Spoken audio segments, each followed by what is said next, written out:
I got a hold of Melissa and Craig Little of Growing Green Acres. They help people reconnect to the land, so they showed me how to grow a vegetable garden. And what I loved about it, it was fun and simple. Well, first you need good soil. So we're going to put up a box for you and we're going to fill it with good soil. This raised bed has an attachable trellis. I'll show you how it works a little later. Well, then Melissa had us put down cardboard. The reason was so cool. This cardboard is going to not only be a barrier for your weeds and your grass, so we don't have to worry about them because this is going to kill it. It's going to be a barrier. Okay. But cardboard, when it breaks down, it has protein in it that attracts earthworms. What? You see, earthworms are good because they help break up the soil, and they add healthy microorganisms.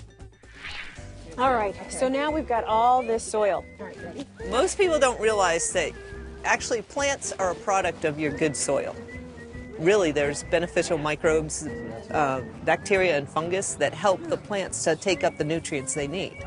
So if you want to grow nutritious vegetables, you need good, living, healthy soil. Now, we all know that water helps things grow. Well, on this particular day, we had plenty of it. Because it's raining up in this mug, so let's put our hats on. All righty. And let's continue. Are we ready? Ready. All righty. What's next? Next, we added organic fertilizer, kelp meal, and something called green sand. Finally, I get to plant something. So do I take the dirt out of this thing or do I put the whole thing in? Let me teach you how to plant a tomato. You can plant them very deep because see how they're kind of hairy on the stem? Yeah. Everywhere a hair is, roots will grow. Okay. Okay, so the deeper you plant your tomato plant, the stronger your root system is going to be. We planted tomatoes, green peppers, cucumbers, and even herbs like cilantro and basil. And oh yeah, we planted marigolds. Now, did you know that they're not only pretty to look at, but also great for fighting insects? Finally, we added twine to the trellis for the green beans and a climbing edible flower called nasturtiums. What's going to happen is your beans and your climbing nasturtiums and your cucumbers are each going to climb up one of these strings. Okay. I think we should have a question entitled, how long does it take Kristi to tie a knot? Girl, I am having some difficulties twining. A few more tips I learned from Melissa and Craig.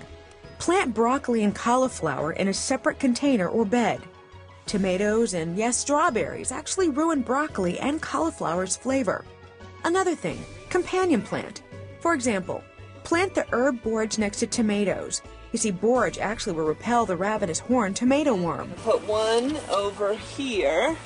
Oh, okay, so here's the deal. We are done. Well, actually, to be honest with you, this is just the beginning. Why? Because I want you to follow how my garden goes throughout the entire summer. So don't forget, you can always log on to cbn.com for continual updates. And once again, I want to say thank you so much to Melissa and Craig. You guys are wonderful. Thank you so much for putting this together. And what's your website again? It's growinggreenacres.com.